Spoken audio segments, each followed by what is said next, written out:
Ouais, c'était en fin d'année 2014, début d'année 2015. Donc ouais, c'était voilà, ça faisait 2-3 ans que j'avais découvert en fait que j'avais remarqué que les Kenyans étaient voilà, étaient plus forts et une densité incroyable au haut niveau sur demi-fond et sur le fond.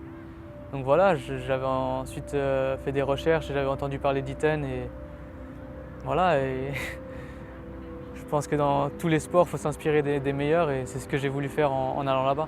Non, c'est clair que j'ai adoré. Enfin, pour l'entraînement, c'était clair qu'il fallait que je continue à m'entraîner là-bas. Au niveau de la vie, j'ai dû m'adapter un peu, mais plus j'y restais et plus j'adorais et c'est encore le cas aujourd'hui.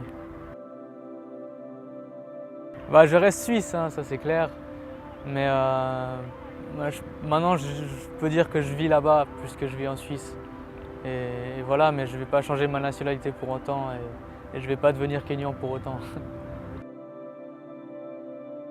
Bah, d'abord le chocolat noir. Voilà, j'essaie d'en apporter le plus possible quand je vais là-bas. Et ouais, sinon bah, voilà, j'ai la famille aussi qui me manque de temps en temps, mais je les vois en tout cas tous les 2-3 mois. Et puis mes amis aussi du Stade Genève, et ouais, voilà, mon coach.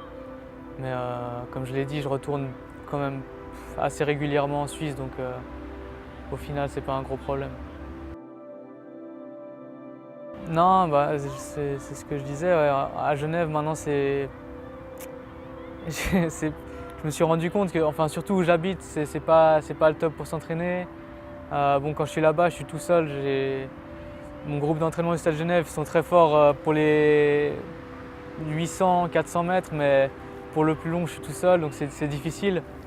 Et puis voilà, Saint-Moritz, par contre, ça me convient très bien. La vie ressemble bien plus à Iten qu'à Genève, où c'est une ville, comme tu l'as dit. Ouais.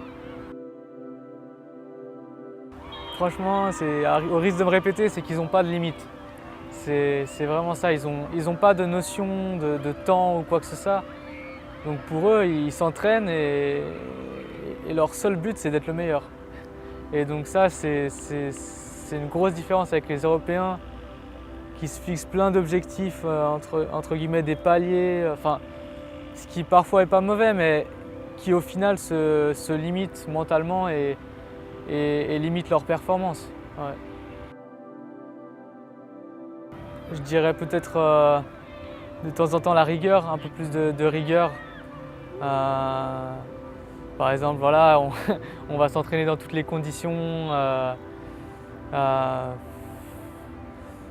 Même quand on est fatigué, il faut y aller.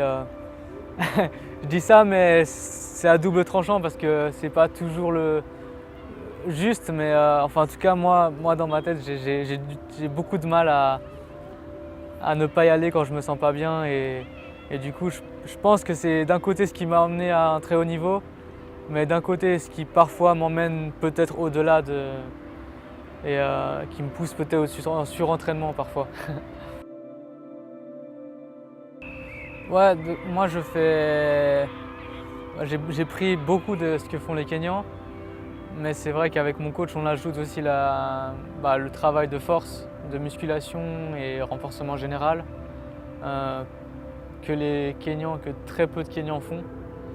Et aussi avec mon groupe on travaille pas mal la vitesse,